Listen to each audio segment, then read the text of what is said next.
Ty mówisz o pożytecznych fliperach, ale podobno są tacy jeszcze, którzy są niepożyteczni, którzy tylko korzystają z tego, że mają dostęp do dużego kapitału, przychodzą do dewelopera, blokują od razu 10-20% mieszkań, przez to tych mieszkań do sprzedaży jest mniej. Pewnie zaraz fliperzy będą mówić, że to wcale nie jest takie proste. Coraz częściej ci deweloperzy nie chcą tych mieszkań sprzedawać w taki sposób. Skąd teraz w przestrzeni publicznej wziął się w ogóle ten temat, że fliperzy tak szkodzą, są źli? Deweloper, chcąc pokazać, że finansuje się finansowaniem własnym, a nie od klienta, czyli nie ma ryzyka, że klient wpłaci 90% ceny i nie dostanie mieszkania. Jak sam dobrze wiesz, jakby nie zarabiał, to by nie budował. Cześć, witamy Was na kolejnym materiale na naszym kanale Flat for Flip, Ludzie, Biznes, Nieruchomości. Marcin Bochenek. Darek Barski. Dzisiaj będziemy mieli szczególny temat, dlatego że jest coraz bardziej głośno w sieci, w necie, w radiu, w prasie, w telewizji o fliperach.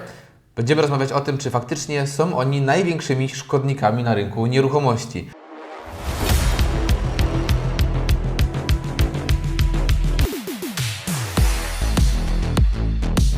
Natomiast zanim zaczniemy oglądać dzisiejszy materiał, zachęcamy Was do tego, żebyście zostawili łapkę w górę, kliknęli subskrypcję oraz zostawcie komentarz, czy wspieracie fliperów, czy sami jesteście fliperami oraz jak odnosicie się do tego rynku. Flipery mnie kojarzą się osobiście z tym, że kiedyś chodziło do salonu gier i grało we flipery. Takie były łapki z piłkami, z kulkami i tak naprawdę się grało, a dzisiaj flipper to jest osoba, która tak naprawdę zarabia na tym, że flipuje na mieszkaniach, czyli kupuje tanio, sprzedaje je drogo. Jaki to ma wpływ na rynek nieruchomości? Tak, ja w ogóle zacząłbym od tego, że jak pracowałem jeszcze w firmie finansowej 7 lat temu, wtedy u nas w biurze byli chłopacy, którzy faktycznie robili flipy na nieruchomościach, natomiast te flipy wtedy odbywały się trochę w inny sposób. Flipy odbywały się wtedy w taki sposób, że oni kupowali mieszkanie, potem robili cesję i tak naprawdę inwestowali w te mieszkania po 30 000 złotych, nie robili żadnych kredytów na siebie, ani nic z tych rzeczy i faktycznie potem potrafili zrobić z tych 30 000 razy 2 nawet. Takie słuchy mi dochodziły i nie wiem, czy wiesz, co myślisz na ten temat? Czy to było możliwe, czy nie? Tak, do czasu, kiedy rząd nie zabrał się za walkę z fliperami.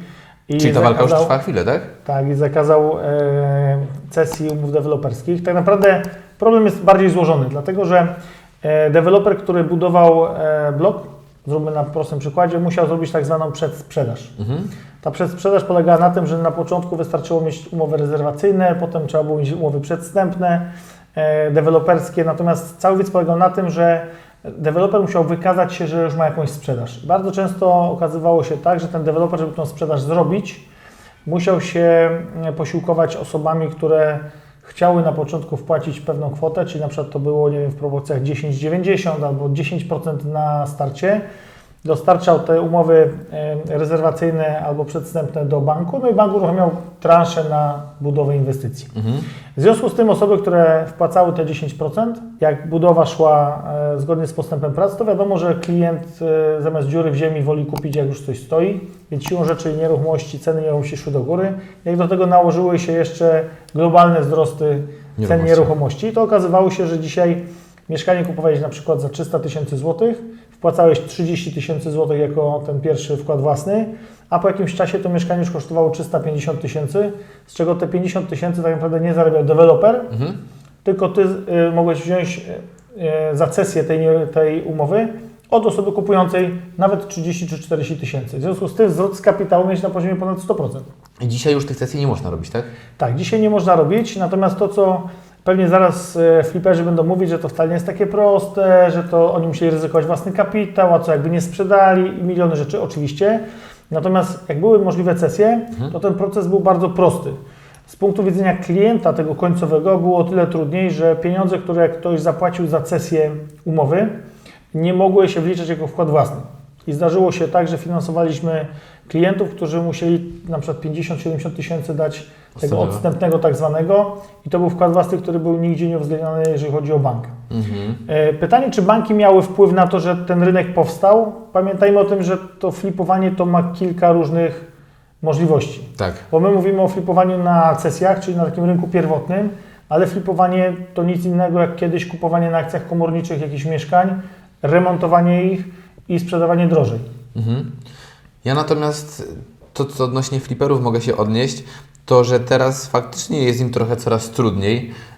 Sam w zeszłym tygodniu prowadziłem rozmowy z 3 deweloperami odnośnie tego właśnie, żeby zapytać, czy będzie udostępniał mieszkania w nowych inwestycjach na zasadzie 20-80 właśnie i coraz częściej ci deweloperzy nie chcą tych mieszkań sprzedawać w taki sposób, nie chcą tych mieszkań oddawać fliperom, bo oni wiedzą, że te mieszkania sprzedadzą po normalnych cenach i jeżeli tylko deweloper jest w stanie jakoś sfinansować tę inwestycję, nie potrzebuje wykazać tej sprzedaży do kredytu deweloperskiego, to tak naprawdę coraz mniej chętnie oni te mieszkania chcą udostępniać fliperom.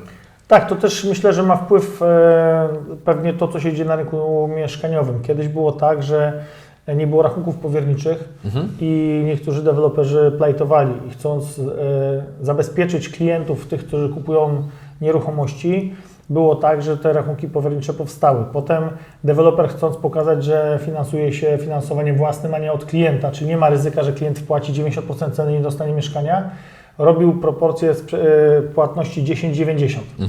No i ci, co zwietrzyli na tym okazję, czyli mówili, dobra, wpłacam 10% teraz za 1,5 roku resztę, no to siłą rzeczy te nieruchomości będą szły do góry, więc jeżeli można było wtedy odsprzedawać i robić cesję z takiej umowy, no to oni na tym zarabiali, nie? Tak, natomiast w ogóle warto poruszyć temat, skąd teraz w przestrzeni publicznej wziął się w ogóle ten temat, że fliperzy tak szkodzą, są źli i tak dalej. Została wywołana ostatnio dyskusja odnośnie tego już przez tak naprawdę Koalicję Obywatelską, mieszkanie prawem, nie towarem. Tam pierwszy raz ja to usłyszałem przynajmniej, gdzieś tam. Przez koalicję?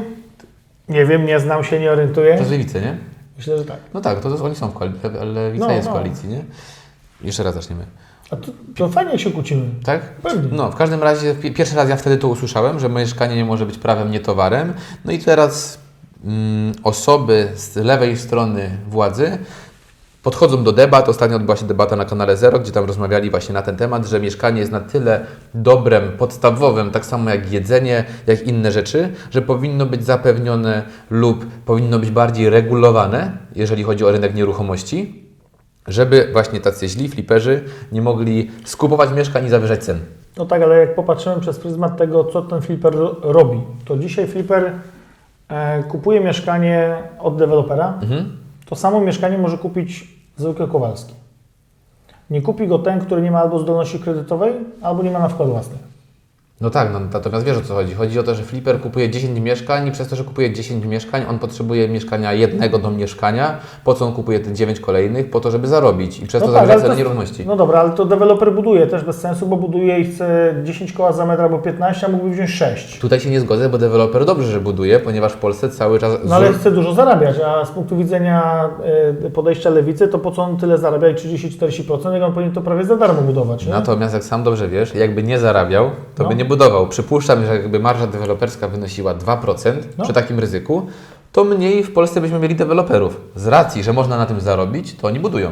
No dobra, ale fliper dzisiaj dlaczego jest tym, co powoduje, że idą ceny do góry? On nie powoduje, że idą ceny do góry. On po prostu dostarcza produkt, na który jest zapotrzebowanie. Dzisiaj, jeżeli kupi nieruchomość w stanie deweloperskim i potrafi ją wykończyć za, nie wiem, 200 000 złotych, a wyceni tą nieruchomość cena zakupu plus 300 i sobie 100 000 zarobi, to jest jego sprawa. Ten, co kupuje nieruchomość, to nie musi teraz szukać projektanta, ekipy wykonawczej itd. I kupuje gotowy produkt. Ty mówisz o pożytecznych fliperach, ale podobno są tacy jeszcze, którzy są niepożyteczni, którzy tylko korzystając z tego, że mają dostęp do dużego kapitału, przychodzą do dewelopera, blokują od razu 10-20% mieszkań, przez to tych mieszkań do sprzedaży jest mniej, mniejsza podaż, większy popyt, przez to ceny nieruchomości idą w górę. Oni nawet tych mieszkań nie remontują, nie wykańczają, tylko zarabiają na tym, że te ceny nieruchomości idą w górę i oni zarabiają, a osoby biedne, które nie mają swojego pierwszego mieszkania,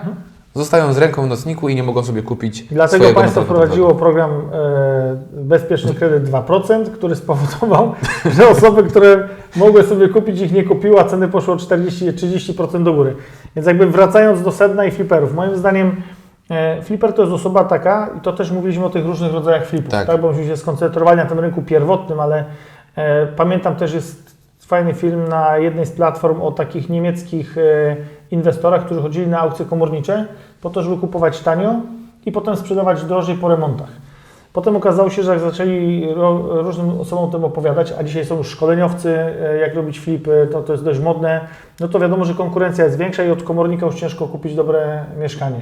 Oczywiście jest miliony technik, jak kupić taniej, jak to zrobić, natomiast dzisiaj, jeżeli ktoś ma wiedzę na temat tego, że kupi mieszkanie z rynku wtórnego, wie jak je zaaranżować, żeby sprzedać drożej, to nie ma wpływu na to, co się dzieje. Największy wpływ na to, co się dzieje z cenami rynku nieruchomości, jest podaż. Tak jest. Jeżeli nie uruchomimy większej podaży, procesy przygotowania pozwolenia na budowę będą trwały 2-3 lata.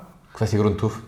Grunty uregulowane, nieuregulowane. Bardzo często jest tak, że miasto całą infrastrukturę drogową robi sobie na koszt deweloperów.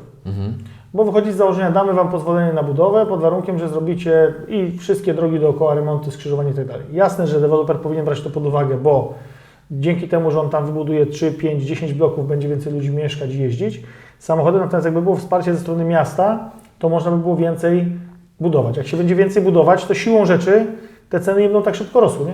Dokładnie tak. Natomiast tak już wiem. I wtedy będzie tak, że jak będzie dużo zabudowanych, to znowu fliperzy to kupią i będą wynajmować, bo oni będą mieli dużo kasy. Dokładnie. Nie no, tak naprawdę już jakby podsumowując ten temat, to umówmy się, czy fliperzy robią coś niezgodnego z prawem? Nie. Czy ryzykują często własnym majątkiem? Oczywiście, że tak. Ktoś powie, że finansują się kasą inwestorów albo kasą z banku. No okej, ale jeżeli temat się wyhuśta, no to oni są twarzą, kredyty swoje trzeba spłacać, więc oni ponoszą za to ryzyko. Jeżeli na tym zarabiają i tak jak Ty wspomniałeś, dostarczają produkt, fajne mieszkanie, wyremontowane, no to tak naprawdę są przydatni w społeczeństwie i często właśnie ta lewa strona, z mojej perspektywy przynajmniej, szuka dziury Jestem po lewej stronie, dziękuję. szuka dziury w całym i najchętniej to by chcieli właśnie zabrać pieniądze tym fliperom, deweloperom i najlepiej to rozdać wszystkim porówno. Natomiast no, to nie działa i to nigdy nie działało, więc ja, jako moje stanowisko, no tutaj będę bronił fliperów. Fliperzy to są osoby, które w taki albo inny sposób zarabiają na życie. Moim zdaniem, czy oni mają wpływ na wzrost cen mieszkań? Można by było z tym polemizować, natomiast to, co się na pewno wydarza, to jest to, że programy, które są programami rządowymi, państwowymi, nie pomagają w tym, żeby te ceny nie szły do góry. Oczywiście. Tylko one napędzają rynek i myślę, że powinniśmy się bardziej globalnie zastanowić, jak zwiększyć podaż i budowę tych mieszkań. Czy działki nie powinny być tańsze, czy nie powinny być szybsze procesy przekształceniowe działek na budowlane, czy deweloperzy nie powinni mieć jakiegoś dłuższego planu, żeby mogli planować bardziej, lepiej i szybciej uzyskiwać pozwolenia na budowę. Czy jeżeli chodzi o te wszystkie przewietrzenia miast, które są, żeby to było wszystko zgodnie z architektem, urbanistą, żeby to miało ręce i nogi, to są ważne rzeczy, a nie to, czy fliper będzie na tym zarabiał jakiekolwiek pieniądze. Dokładnie. Dziękujemy Wam za dzisiejszy materiał. Dajcie znać, co Wy uważacie na temat fliperów. Czy są oni pożyteczni, czy nie? Czy woleliście te flipery, do których się chodziło grać, o których Darek wspomniał na początku materiału?